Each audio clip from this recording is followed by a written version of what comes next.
সুপ্রিয় দর্শক, আপনাদের সবাইকে স্বাগত জানাচ্ছি চ্যানেল জেড আয়োজিত নিয়মিত সংবাদ বিশ্লেষণ অনুষ্ঠান জেড ফোকাসে। আপনাদের সাথে আছি আমি সাইদ খান। প্রতিদিনের মতো আজও আমাদের সাথে একজন অতিথি রয়েছেন। আমাদের সাথে আজকের অতিথি হচ্ছেন রমেশ দত্ত, ভাইস চেয়ারম্যান বাংলাদেশ হিন্দু বৌদ্ধ খ্রিস্টান কল্যাণ ফ্রন্ট।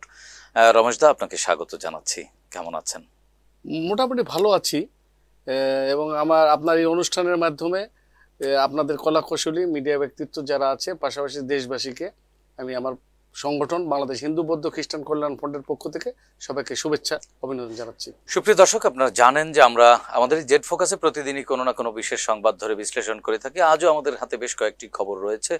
এর মধ্যে উল্লেখযোগ্য খবর রয়েছে সংখ্যালঘু নিপীড়ন নির্যাতন নিয়ে ভারত বাংলাদেশ যে কূটনৈতিক এক ধরনের উত্তেজনা বিরাজ করছে এবং কূটনৈতিক যে সম্পর্ক ঢেলে সাজানো সেই প্রক্রিয়া চলছে, সেই সংবাদ বিশ্লেষণ করব। এছাড়া আন্তর্জাতিক অপরাধ ট্রাইব্যুনালে পতিত ফ্যাসিস্ট আওয়ামী লীগের যিনি প্রধানমন্ত্রী, ভারতে পালিয়ে থাকা শেখ হাসিনার বক্তব্য প্রচারে ট্রাইব্যুনাল ইতিমধ্যেই নিষেধাজ্ঞা দিয়েছে। এসব বিষয় নিয়ে আলোচনা করব। রমেশ দা, আপনি তো দীর্ঘদিন ধরে হিন্দু বৌদ্ধ খ্রিস্টান কল্যাণ ফ্রন্টের সাথে যুক্ত রয়েছেন এবং 5 আগস্টের পর থেকে বাংলাদেশে সংখ্যালঘু নির্যাতন নিপীড়ন এইরকম একটা ধোঁয়া তুলে ভারতের বিভিন্ন গণমাধ্যম অপপ্রচার চালাচ্ছে। আন্তর্জাতিকভাবে বাংলাদেশের যে অন্তর্বর্তীকালীন সরকার রয়েছে এবং এই জুলাই বিপ্লবে যে রাজনৈতিক দলগুলো সক্রিয়ভাবে অংশগ্রহণ করেছে তাদেরকে এক ধরনের তাদের এই অবদানকে ম্লান করে দেওয়ার চেষ্টা বা ষড়যন্ত্র হচ্ছে, এই বিষয়গুলো আসলে আপনি কিভাবে মূল্যায়ন করেন? এবং সম্প্রতি কিন্তু ভারতের আগরতলায় বাংলাদেশের সহকারী রাষ্ট্রদূতের যে কার্যালয়, সেই কার্যালয় দূতাবাসে হামলা করেছে এবং বাংলাদেশের জাতীয় পতাকা সেখানে অবমাননা করা হয়েছে, বাংলাদেশের জাতীয় পতাকা পুড়িয়ে দেওয়া হয়েছে। এবং ভারতের পক্ষ থেকে যদিও দিল্লি এর জন্য দুঃখ প্রকাশ করেছে, তারপরেও আমরা দেখছি যে ভারতীয় গণমাধ্যম গদি মিডিয়া হিসেবে যেগুলো পরিচিত তারা কিন্তু থেমে নেই, বাংলাদেশের বিরুদ্ধে প্রপাগান্ডা চালিয়ে যাচ্ছে। এবং বাংলাদেশে আসলে কার্যত কি সংখ্যালঘু নিপীড়ন, বা আমি সংখ্যালঘু শব্দটি ব্যবহার করতে চাচ্ছি না, ধর্মীয়ভাবে যাদের সংখ্যায় কম তাদেরকে এ ধরনের কোনো নিপীড়ন নির্যাতন 5 আগস্টের পরে করা হয়েছে কিনা? আপনি তো দেশের একেবারে পুরো 56,000 বর্গমাইলের মাইনরিটি সম্প্রদায় নিয়ে কাজ করেন এবং ঘুরেছেন, সশরীরে উপস্থিত হয়েছেন। এবং এর মধ্যে দুর্গাপূজা, কালী পূজা এবং বেশ কয়েকটি পার্বণ, বড় বড় পার্বণ গেল। এর মধ্যে কি কোনো এরকম ঘটনা ঘটেছে, না এর পেছনে কোনো ষড়যন্ত্র রয়েছে? প্রথমে আমি আপনার অনুষ্ঠানের মাধ্যমে ভারতের উগ্রবাদী হিন্দুত্ববাদী সন্ত্রাসীরা আমাদের স্বাধীনতা, সার্বভৌমত্ব এবং ভিয়েনা কনভেনশনের আইন অনুযায়ী যেখানে আমাদের আগরতলাতে সহকারী হাইকমিশনের অফিস যারা হামলা করেছে এবং আমাদের পতাকা অবনীত করেছে, আমি এর তীব্র নিন্দা জানাচ্ছি আমার অনুষ্ঠানের মাধ্যমে ভারত সরকারের কাছে। পাশাপাশি জনগণকে এই যে ভারতের যে উগ্রবাদী এবং এই যে ভারত সরকারকে বলবো, এখন আগে এক সময় আমরা কিন্তু ফ্যাসিস্ট শেখ হাসিনার ষড়যন্ত্রকে নিয়েই কথা বলতাম। এখন দেখছি যে ভারত সরকার শুধু না, ভারত সরকারের যে নরেন্দ্র মোদী যে বিজেপি, পাশাপাশি তার দলের পশ্চিমবঙ্গের একজন সন্ত্রাসী শুভেন্দু অধিকারী, পাশাপাশি দেখেন যে আমরা যাকে খুব ভালো ইমেজের নেত্রী মনে করতাম, যে ভালো রাজনীতিবিদ মমতা ব্যানার্জিও দেখি যে আমাদের বিরুদ্ধে বলছে যে শান্তি রক্ষা বাহিনীর কথা বলতেছে। অর্থাৎ ভারতের টোটাল ভারতীয় স্বার্থে তাদের একটা পুতুল রাষ্ট্র অর্থাৎ বাংলাদেশকে নিয়ে তাদের যে একটা ষড়যন্ত্র, এখন কিন্তু সংখ্যালঘু নির্যাতন বিষয়টাকে আমি অফ রাখতে চাচ্ছি। কারণটা কি, এখন ভারতের যেটা নির্লক্ষা বাংলাদেশের সমস্ত ভৌগোলিক অর্থনৈতিক, তারা একটা অখণ্ড ভারতের যে স্বপ্ন, অখণ্ড ভারতের স্বপ্ন, এবং তারা এই লেলদুপ দর্জির মতো তারা একটা দালাল পুতুল সরকার করে যাচ্ছে, 17 বছর চালিয়েছিল, এটাকে আরো স্থায়ী করতে চাচ্ছে। এখন যেহেতু জনগণের হাজার হাজার ছাত্র জনতার রক্তের বিনিময়ে স্বাধীনতার আগস্ট বিপ্লব যে হয়েছে, জুলাই আগস্ট বিপ্লবের পরে এখন জনগণ এক কাতারে নেমেছে, এক কাতারে। এবং বর্তমান অন্তর্বর্তী সরকার আমাদের সমস্ত জনগণের সমর্থনেই সরকার। এই কারণে শুধু একটা দল বা দুইটা দল ভোট দেয়নি, কিন্তু রক্ত দিয়ে প্রতিষ্ঠা করেছে এই সরকার। যার কারণে দেখেন যে সরকার গতকালকে সমস্ত দলকে নিয়ে একটা ছবি দেখলাম, যে সমস্ত দলের নেতা কর্মী পাশে দাঁড়িয়েছে প্রধান উপদেষ্টা ডক্টর ইউনূস। ইউনূস যেখানে জাতি ধর্ম বর্ণ জাতি কিছুই ধর্ম নাই, বর্ণ কিছুই নাই, এবং সবাই বাংলাদেশ। সবাইকে আজকে উনি বিভিন্ন ধর্মীয় নেতাদেরকে আহ্বান জানাচ্ছে, আপনাদের সমস্যা কি, সমস্যার কথা বলেন। কিন্তু আজকে দেখেন, আপনার কিন্তু পরপর 2টা অনুষ্ঠানে আসছিলাম, আসার পর আমরা কিন্তু বিষয়টাকে বারবার বলছিলাম যে একটা এজেন্ডা বাস্তবায়নের জন্য সংখ্যালঘু নির্যাতন ইস্যুটা তৈরি করা হয়েছে। দেখেন, একসময় প্রথম অবস্থায় আমি এর আগে বলেছিলাম যে একটা সংগঠন ছিল আওয়ামী লীগের সমর্থিত, তারা কিন্তু চুপ করে আছে, হিন্দু বৌদ্ধ ঐক্য পরিষদ, পূজা উদযাপন পরিষদ, ওরা কিন্তু রাস্তায় নাই, ওরা কথা বলছে না। সেকেন্ড বিকল্প হিসাবে তারা আসছে কি, ইসকনের বহিষ্কৃত চিন্ময় প্রভু, পাশাপাশি আরও কয়েকজন সাধু সন্ন্যাসী এবং কয়েকজন মানে তেমন নাম নাই, চিটাগাং বিশ্ববিদ্যালয়ের কুশল বড়ুয়া আছে, তারপরে হচ্ছে আপনার নেহার হলদার, তারপরে হচ্ছে আমাদের একটা ছাড় আছে, কয়েকজন মিলে এই কিন্তু এদের পিছনে একটা বিশাল শক্তি, যার কারণে বিশাল হিউজ পরিমাণে তারা ফান্ডিং করছে, যার কারণে ওই ফান্ডিংয়ের কারণে এই ফান্ডিংয়ের সাথে এবং ধরাও পড়েছে সরকারি গোয়েন্দা সংস্থায়, বিশেষ করে চিটাগাংয়ের নফেলের যে ফান্ড এবং ওখানে আপনার হাজার দেউরিতে যে হামলা, হিন্দুরা হামলা করবে মুসলমানের বাড়ি, এটা কি বিশ্বাস হয়? অত দেখেন কি ঘটনা যায় না, চিন্ময় প্রভুর কারণে একজন হাজার দেউরি একজন মুসলমান উনি শেয়ার করছে চিন্ময় প্রভুর বিরুদ্ধে সামান্য একটা মুদি দোকানে, সেখানে কিন্তু তারা হামলা করেছে। শুধু তাই না, দেখেন আন্দোলন মানে সংগ্রাম এজেন্ডা কিভাবে করছে, আমি তো জীবনে শুনি নাই। আমাদের সেই ধর্মের গৌরাঙ্গ মহাপ্রভু বলেছিলেন, মেরচিস কলসির কানা, তাই বলে কি প্রেম দিব না। অর্থাৎ হিন্দু সম্প্রদায়েরা সমস্ত শান্ত শিষ্ট ভদ্র চিন্তা ভাবনা করে। অথচ দেখেন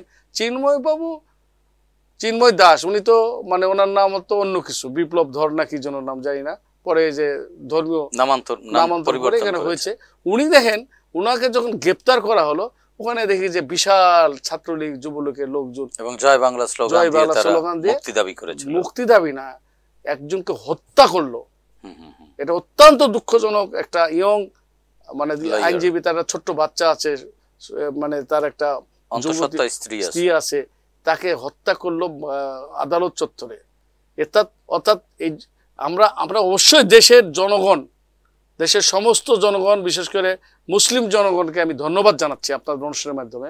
বিশেষ করে মুসলিম জনগণ, বিশেষ করে বাংলাদেশ জাতীয়তাবাদী দল বিএনপি, দেশনায়ক তারেক রহমান এবং জামাত ইসলাম, হেফাজত, চরমানায় পীর, দেখেন এর প্রতিবাদে দেখা যাচ্ছে যে শব্দটি করে না, এবং ওরা বুঝেছে এটার সাথে সেই পতিত স্বৈরাচার ফ্যাসিস্ট খুনি হাসিনা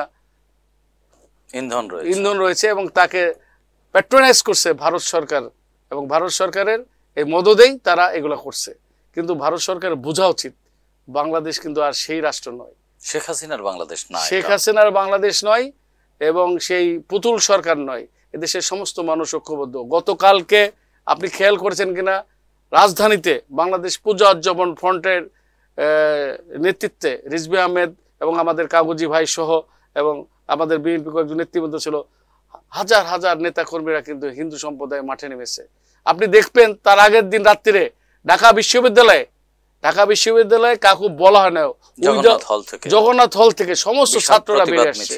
আমি শুনেছি সারা দেশের স্কুল প্রতিষ্ঠানে যারা হিন্দু সম্প্রদায়, তাদের অস্তিত্বের কারণে তারা কিন্তু বেরিয়ে আসছে।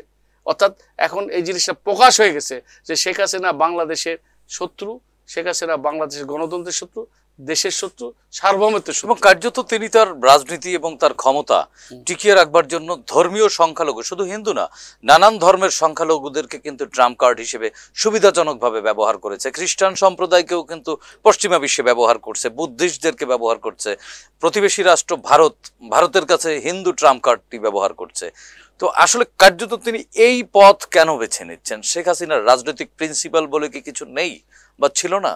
আমার শুধু আপনি খালি সংখ্যালঘু কেন, আনসার হিসাবে আওয়ামী লীগ আসলো, তারপরে ব্যাটারি চালিত আসলো, তারপরে এই বিভিন্ন রকম এখনো যে গার্মেন্টসের শ্রমিকদের ভিতরে আন্দোলনের কথা বলে নামতেছে। অর্থাৎ বিভিন্ন প্রক্রিয়ায় তাদের যে মানে অবৈধ যে টাকার উৎস, আওয়ামী লীগের যে টাকার উৎস এবং নাম কারা টাকা উৎস দিচ্ছে গোপনে, সমস্ত কিছু টাকার উৎস দিয়ে এগুলো করানো হচ্ছে। অর্থাৎ এই সরকারকে একেবারে ভেঙে দিবে।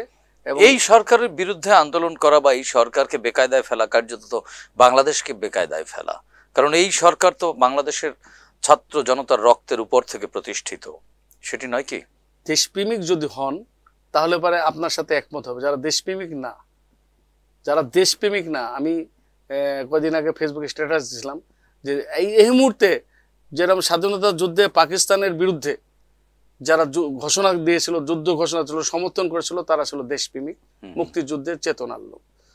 আর 90 স্বৈরাচার এরশাদ বিরোধী আন্দোলনে যারা এরশাদের বিরুদ্ধে আন্দোলন করেছিল তারা ছিল প্রকৃত গণতন্ত্রকামী।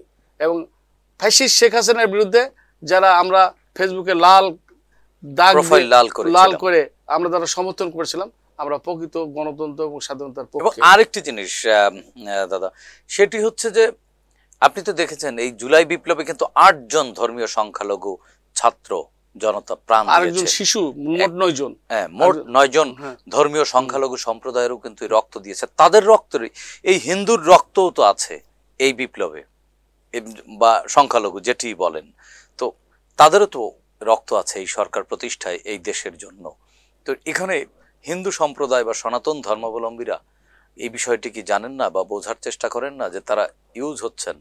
তাদেরও তো রক্ত আছে এই জুলাই বিপ্লবে। কিন্তু কথা বলতে চাইছিলাম, এই মুহূর্তে যে জিনিসটা আগে যেটা ছিল কমে যাচ্ছে আস্তে আস্তে, দেশপ্রেমিক, দেশকে ভালোবাসি কিনা। আমরা কিন্তু অরিজিনাল আদিবাসী কিন্তু বাংলাদেশে হিন্দু সম্প্রদায়ের হাজার হাজার বছর থেকে আমরা বাস করি। আপনাদের অনেকে মুসলমানরা কনভার্টেড অথবা বাইরে থেকে এসে আস্তে আস্তে কিন্তু মুসলমান হয়েছে। তাহলে আমরা আদিবাসী, অথচ এই দেশের প্রতি ভালোবাসা সবচেয়ে আমাদের বেশি থাকা উচিত। অথচ আমরা এই দেশটাকে নিজের দেশ না মনে করি, ভারতকে নিজের দেশ মনে করি। এবং এই দেশপ্রেমিকের অভাবের জন্য এই ধরনের ঘটনা হয়েছে। আজকে কিন্তু আওয়ামী লীগরা কিন্তু ভারত সমর্থন করবে বলে হিন্দুরা কিন্তু বেশিরভাগ সমর্থন করতো, এই যে ভারত থেকে ছুটে আসতে হবে। আজকে কিন্তু দেখেন টিপাইমুখ বাঁধ, তারপরে মংলা, তারপরে ধরেন তিস্তা নদীর এই সমস্ত যে সমস্যাগুলো হয়, শুধু কি এই বাংলাদেশে যারা বাস করে খালি মুসলমানদের, এই হিন্দুদের না। আজকে ভারত, আজকে কিন্তু হিন্দুরা বুঝে গেছে, সংখ্যালঘুরা ভালোভাবে বুঝছে, যার কারণে রাজপথে নামছে। মানে আমরা খুব আশাবাদী, একটা বিষয় আশাবাদী, যে বাংলাদেশের সমস্ত হিন্দু, বৌদ্ধ, খ্রিস্টান আজকে আমরা ঐক্যবদ্ধ। অর্থাৎ আমরা ফ্যাসিস্ট হাসিনাকে আমরা পর্দা করেছি এবং ভারতের বিরুদ্ধে আমরা কথা বলা শিখেছি। এবং দাদা আরেকটি জিনিস আমরা শুনেছি যে রমেশ দা, সেটি হচ্ছে যে আপনারা সকল ধর্মের মধ্যে একটা সম্প্রীতি মঞ্চ করবার চিন্তা ভাবনা করছেন, এটি কি আসলে সঠিক কিনা, বা এই মঞ্চ কি কাজ করবে, যে সকল ধর্মের সম্প্রীতি মঞ্চ? এখানে একটু রাজনৈতিক কথা বলতে হয়। জি, শহীদ রাষ্ট্রপতি জিয়াউর রহমানের যে দর্শন ছিল বাংলাদেশি জাতীয়তাবাদ। আমরা ধর্মে হিন্দু, ভাষায় বাঙালি, কিন্তু জাতীয়তায় বাংলাদেশি। অর্থাৎ এখানে মারমা, চাকমা, নৃতাত্ত্বিক, গারো, সাঁওতাল, হিন্দু, মুসলমান, বৌদ্ধ, খ্রিস্টান সমস্ত ফুলের সমাহারটাই হলো বাংলাদেশি।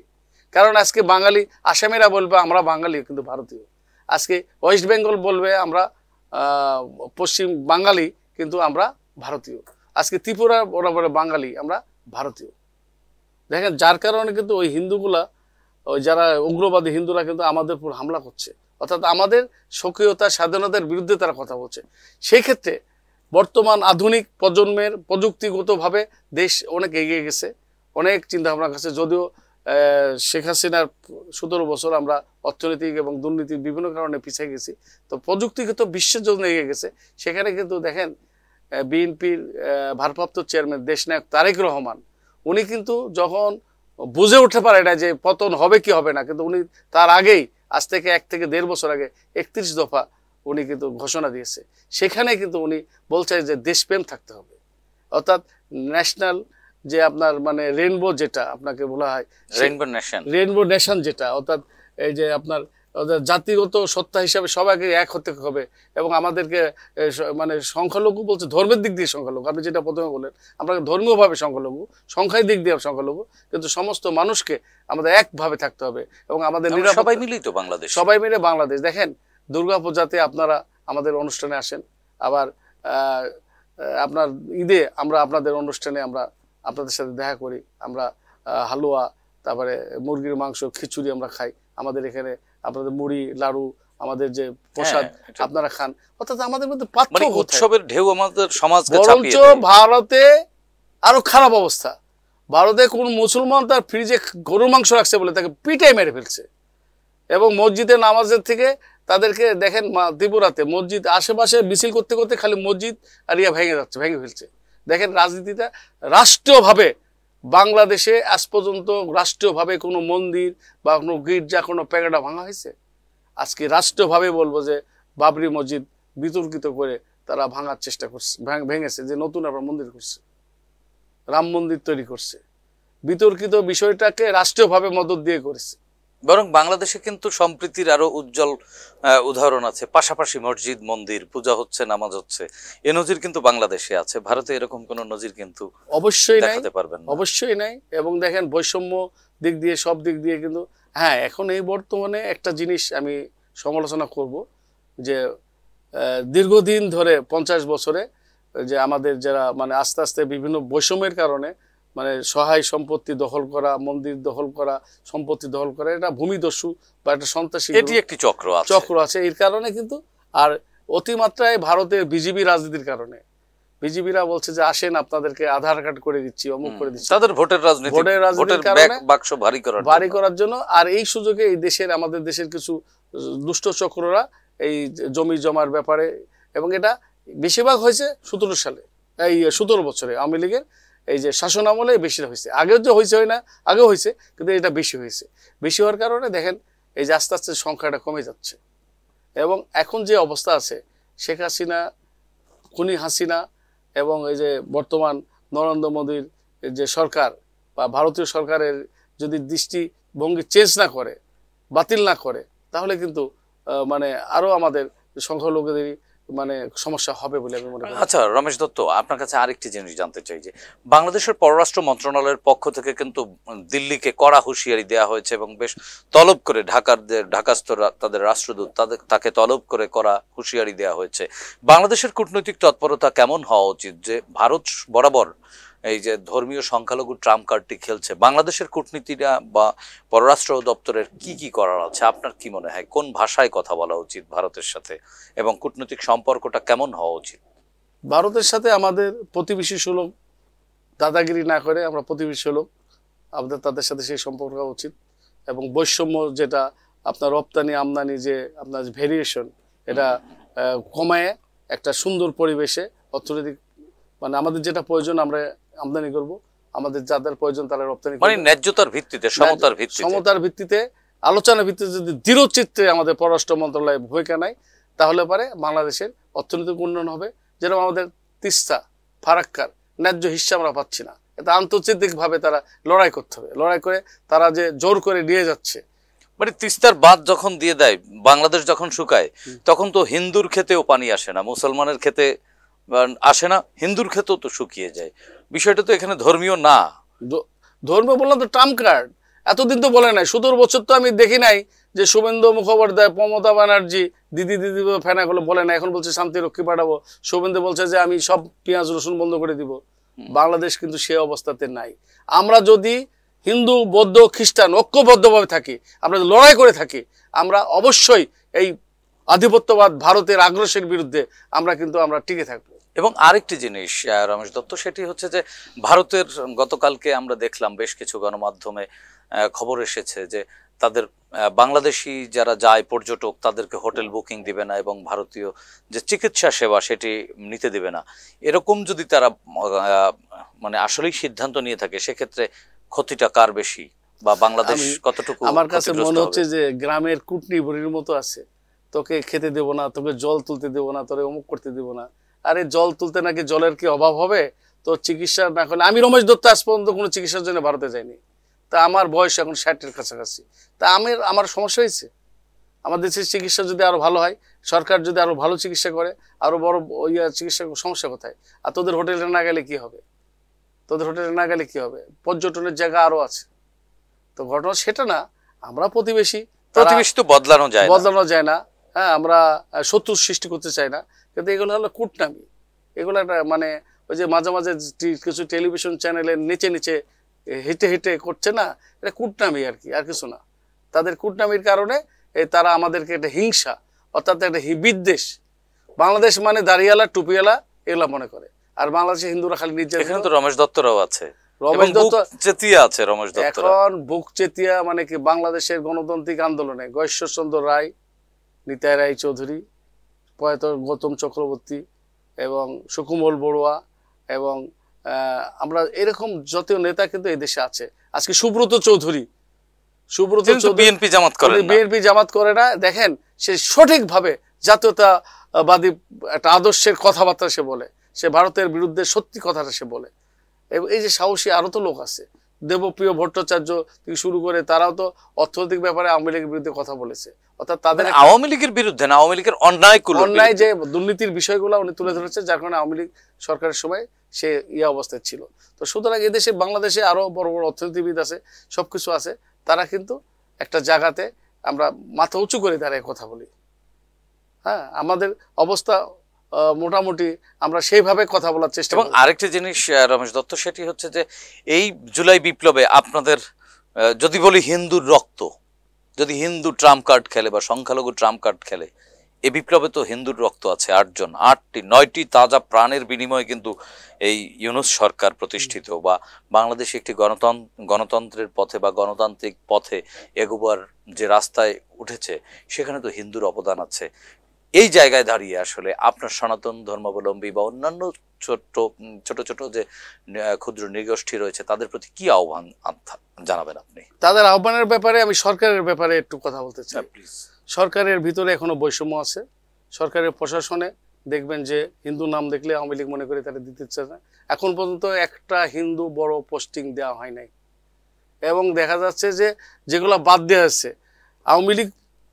আওয়ামী লীগের নাম করে হিন্দুদেরকে বাদ দিচ্ছে। অর্থাৎ সরকারিভাবে হিন্দুদেরকে, সংখ্যালঘুদেরকে একটু বিশেষ নজর দিয়ে, শুধু দাবি দেওয়া না, নজর দিয়ে তাদের বিষয়টা বিশেষভাবে একজনকে অন্তত দায়িত্ব দেওয়া উচিত। অন্তত একজন তো মাইনরিটি একজন উপদেষ্টাও তো, ওনাকে কেউ চিনে না, ওনার কোনো অভিজ্ঞতা নাই, ওনার সাথে কারো পরিচয় নাই, উনি কোনো ভূমিকা রাখে না। উনি পার্সোনালি আমার মনে হয় ডক্টর ইউনূসের কোনো লোক হতে পারে, ওনার কোনো সমাজে কোনো অবস্থান নাই। সুতরাং সেই ধরনের লোক, মানে যেরকম সুব্রত চৌধুরীর কথা বলছি, আরো এ ধরনের লোকজন আছে, যাদের মতো লোকরে নিয়ে এসে আমাদের বিষয়টা দেখার জন্য যদি করে, আমি মনে হয় ভারতের ট্রাম্প কার্ডটা শেষ হয়ে যাবে। ধন্যবাদ রমেশ দত্ত। প্রিয় দর্শক, আমরাও প্রত্যাশা করি বর্তমান অন্তর্বর্তীকালীন সরকার ধর্মীয় সংখ্যালঘুদের যে ট্রাম্প কার্ড ভারত খেলছে এবং এর পেছনে থেকে কলকাঠি নাড়ছে বাংলাদেশ থেকে পালিয়ে যাওয়া পতিত ফ্যাসিস্ট শেখ হাসিনার সরকার এবং তার সরকারের বেশ কিছু নেতারা, যারা ভারতে পালিয়ে রয়েছে এবং তাদের হাতে প্রচুর কালো টাকা রয়েছে, যার বিনিময়ে যেই টাকাগুলো লগ্নি করে বাংলাদেশের রাজনীতিকে এবং বাংলাদেশের অভ্যন্তরে যে সাম্প্রদায়িক সম্প্রীতি রয়েছে, সেই সম্প্রীতি নষ্টের বা ধ্বংসের যে ষড়যন্ত্র হচ্ছে, সে ষড়যন্ত্র আমরা রুখে দেব এবং সরকার এই ষড়যন্ত্র খুব দক্ষতার সাথে, বিচক্ষণতার সাথে মোকাবেলা করে বাংলাদেশের ভাবমূর্তি বিশ্বের কাছে সমুজ্জ্বল রাখবে, সেই প্রত্যাশা ব্যক্ত করে আজকের মতো শেষ করছি। প্রিয় দর্শক, ভালো থাকবেন, সুস্থ থাকবেন, চ্যানেল জেড এর সঙ্গেই থাকুন। খোদা হাফেজ।